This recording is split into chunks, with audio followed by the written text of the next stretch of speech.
네, 안녕하십니까. 저는 작살필름의 구성원 주민찬이라고 합니다. 이번 작품 늪에서 조감독으로 함께하고 있고요. 더불어서 의사와 직장 상사 역으로 분했습니다. 반갑습니다. 저는 그냥 이 작품을 저희 작살필름의 입문하기 좋은 영화라고 생각합니다. 그러니까 앞서 저희가 쇼케이스도 진행을 했었고 배우님들과 같이 훌륭한 작품들을 했지만 뭐 일부의 평일 수 있겠지만 너무 영화가 좋으나 일정 부분에서 어떤 강력함이나 뭐 혈흔이 좀 튀는 그런 특성이 있었기 때문에 접하고 싶어도 접하기가 어렵다라는 평도 있었던 게 사실이거든요. 보고 싶어도 볼 수 없는 분들한테 스며들듯이 처음 권장해 볼 수 있는, 형식적으로는 가장 그래도 좀 소프트하고 작살필름의 입문서를 보고 싶다라고 하시면 볼 수 있는 그런 작품이라고 생각합니다. 네.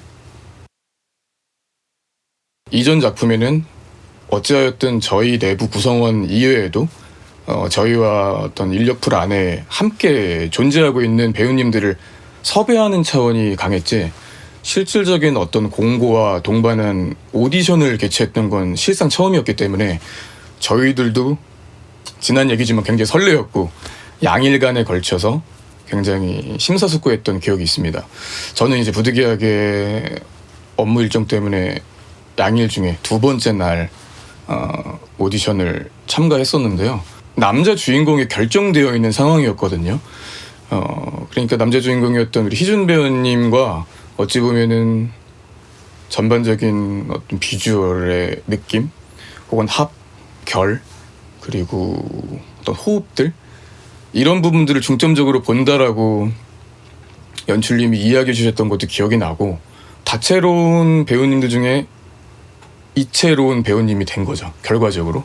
그래서 어마어마한 배우님이 전 됐다고 생각합니다. 그냥 정말 넉넉히 구경했던 것 같아요. 그래서 너무 좋았고, 이 배우님과 함께 할 수 있는, 그리고 어찌 보면 실질적으로 저희가 오디션을 통하여서 함께 이렇게 요청을 드렸던 배우님과 그 시작 과정부터 현재까지 볼 수 있어서 저는 되게 영광이었던 기회였던 것 같습니다. 네. 이게 너무 힘들어서 마음이 아파요라는 얘기를 했었어요. 그 오디션 중에서. 기억나세요? 이 인물에 몰입해서. 네, 저 그게 기억이 나거든요. 왜냐면 그 생각하면서 했던 그 캐릭터가 너무 안 됐잖아요. 네. 저는 싫어요, 그 사람이. 맞아. 싫었어요. 그래서 저는 그걸 보는데 와, 진짜로 그거를 막 얘기하시면서 이렇게 그걸 생각하시고 있는 눈빛으로 막 이렇게 하늘을 보면서 그렁그렁한 상태로 막 너무 아프더라고 막 얘기하시는데, 보는 사람도 아픈 느낌이 들 정도였기 때문에 뭐 두말할 여지가 없었습니다. 네네, 그건 뭐 말할 필요가 없고 애초에 칭찬의 관례가 아니에요. 모두가 그렇게 생각했고 차라리 이견이 없었어요. 네. 어떤 부분에서는 글 자체에 막 결이 바뀌었다는 생각은 하진 않았어요. 저희가 작품에 어떤 큰 결이 있고, 저희는 작품과 동시에 그 극작 자체를 연출님이 하시잖아요. 그래서 어떤 그 내부 안에서 나올 수 있는, 결과적으로는 아까 배우님들도 말씀하셨지만 로맨스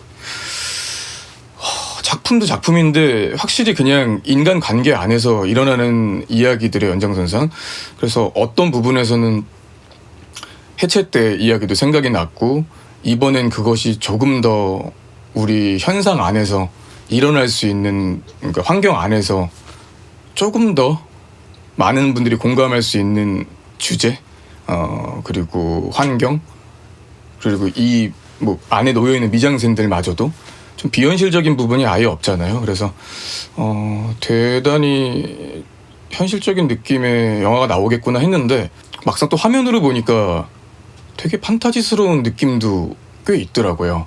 여러분들이 기대할 만한 요소들이 꽤 있는 것 같고, 대단히 일상적으로 시작해서 조금은 일상 판타지 같은 느낌이 드는 지점들도 있으니 시나리오에서 받았던 신선함에 더해서 영화가 완성된 것 같습니다. 네.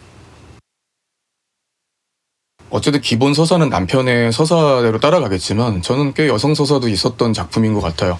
이전 앞선 작품, 세 작품들은 사실상 여자 배우님 혹은 여성 배우님들이 등장은 했지만 거의 어떤 장면에서 임팩트를 주고 어떤 서막을 열거나 어떤 느낌을 더 강조하는 역들이 많았다면 이번에는 여성 서사의 느낌을 작살 필름에서도 느껴볼 수 있겠구나라는 시선으로 바라볼 수 있을 것 같고요.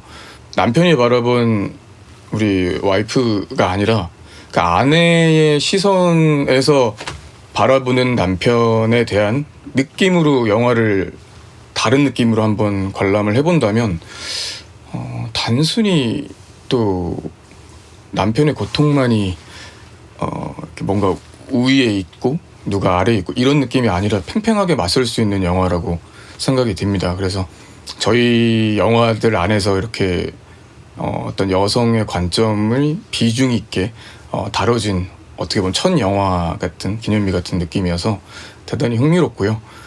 저희들이 흥미롭게 본 만큼 어떻게 바라봐 주실지도 대단히 기대됩니다. 네. 처음에 대사 없이 배우님이 두리번들 때 있잖아요. 그게 어떤 시작의 설레임과 맞물려서 그랬는지는 모르겠는데 대사가 없는 구간들이 저는 되게 좋더라고요. 개인적으로. 대사가 있는 구간도 너무 좋았지만 보통 대사가 없이 진행되는데 배우님들의 표정으로 이루어지는 공간들 있잖아요. 그런 부분들이 굉장히 좋았고 해석의 여지들이 또 여러 가지가 있었고 딱 봐도 화면을 들여다보면 어떤 사정인지는 모르겠지만 정상은 아니잖아요.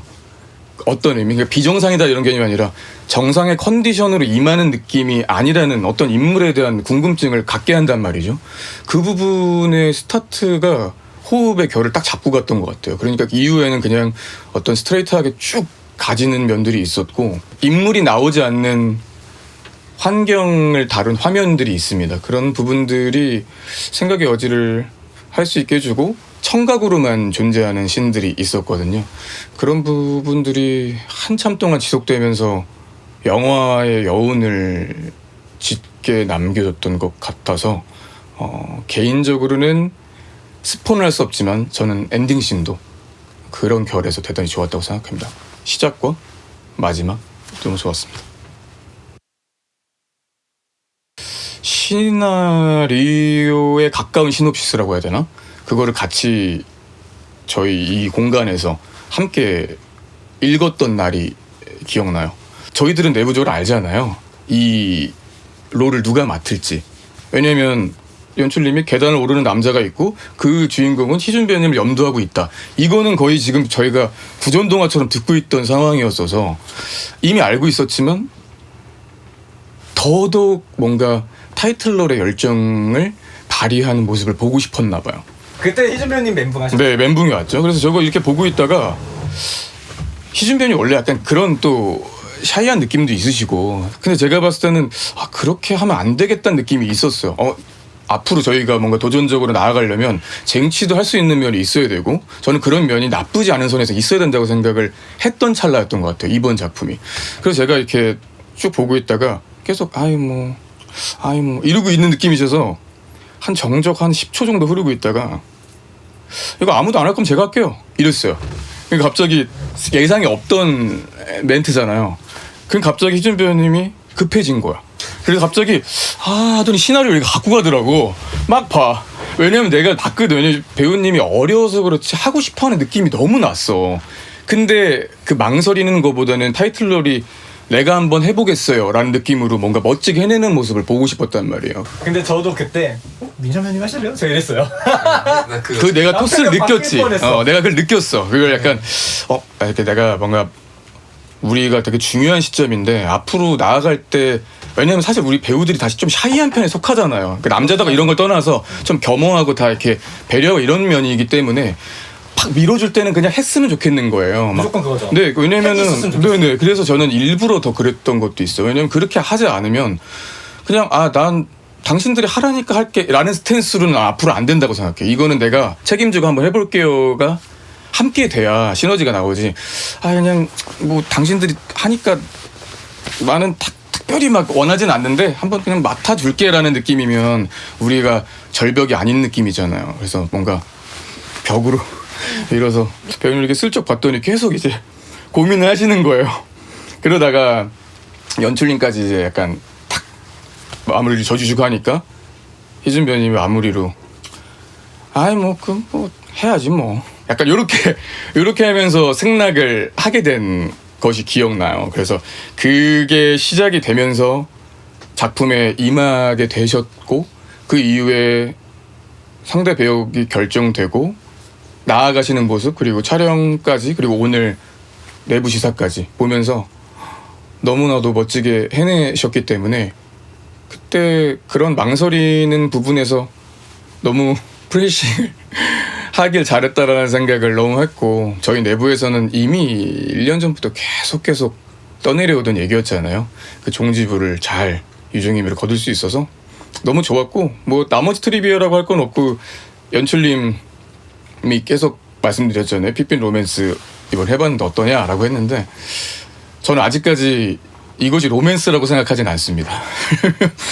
로맨스의 개념은 어쨌든 근데 뭐 불가능하겠죠. 어쨌든 이루어져야 이게 뭐 좀 약간 로맨스 방향으로 가는데 약간 어떤 걸 해도 치정 느낌이 많이 나니까 로맨스보다는 저희가 아까 좀 호러에 가까운 호러 느낌이죠. 약간 호러 로맨스? 호로맨스여서 호러 느낌, 약간 호러 느낌. 네, 그래가지고 조금 더 로맨스의 날이 와도 괜찮겠다라는 걸 이번 작품에서 본 것 같아요. 두 분 마주하는 씬 최고의 씬 중에 하나였지만 아까 생략했는데 그 장면 보면서 이 장면 콘티 구성 자체를 그리고 계신다는 게 로맨스의 피가 없지 않다라는 생각을 갖게 됐던 현장이었던 것 같습니다. 관객분들이 늪에 빠지는 거죠. 뭐 그게 가장 큰 목표고 늘 말씀드렸다시피 있는 그대로 한번 봐주시기를 항상 바라는 마음이에요. 그래서 저는 잘 봐주세요라는 말을 정말 싫어하거든요. 어떻게 잘 보지 못할 만한 걸 잘 볼 수 있나? 그냥 그분들이 알아서 대신 보시고 판단을 해달라는 정도를 약간은 권하는 부분인데 나름의 자신이 있는 부분들도 있고 물론 결점들도 있겠으나 좋은 점들도 분명 있는 작품이고 특히나 저희같이 저희들의 색깔이 있는 작품을 하는 필름 크루에게는 무기들이 꼭 있는 것 같습니다. 이번 작품에는 그것이 어떤 연출님의 연출력이 될 수도 있겠고 두 배우님의 존재감일 수도 있을 것 같아요. 그래서 그 어떤 무기를 볼 수 있는 그래서 결과적으로는 계속 사람들께 많이 노출되지 못한 채로 유망주로만 끝나는 것보다는 많은 분들께 혹은 조금 적은 분들이어도 노출될 수 있는 기회가 됐으면 좋겠고 그게 이번 늪이 어떤 신호탄이 됐으면 하는 바람이고요. 더불어서 늘 말씀드리는 건데 우리 멤버들이 이제 막 실버 소리도 듣고 점점 이제 고령화가 되고 있는데 더 이상 20대가 없습니다. 그렇기 때문에 이제 건강관리 잘해서 저희가 정말 좋은 분들께 선보일 수 있는 때 건강으로 무너지는 일이 없으면 하는 바람 그게 가장 크고요.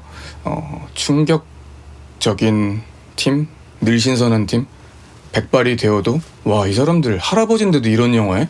라는 느낌의 팀이 되길 굉장히 소망합니다. 언젠가 검은 다마스를 타고 영화제 입장하는 날까지 저희들이 모두 힘냈으면 좋겠습니다. 작살스럽게. 네.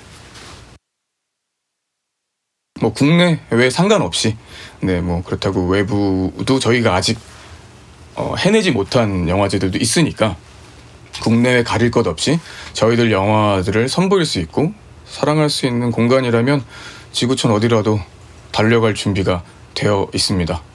기대해 주십시오.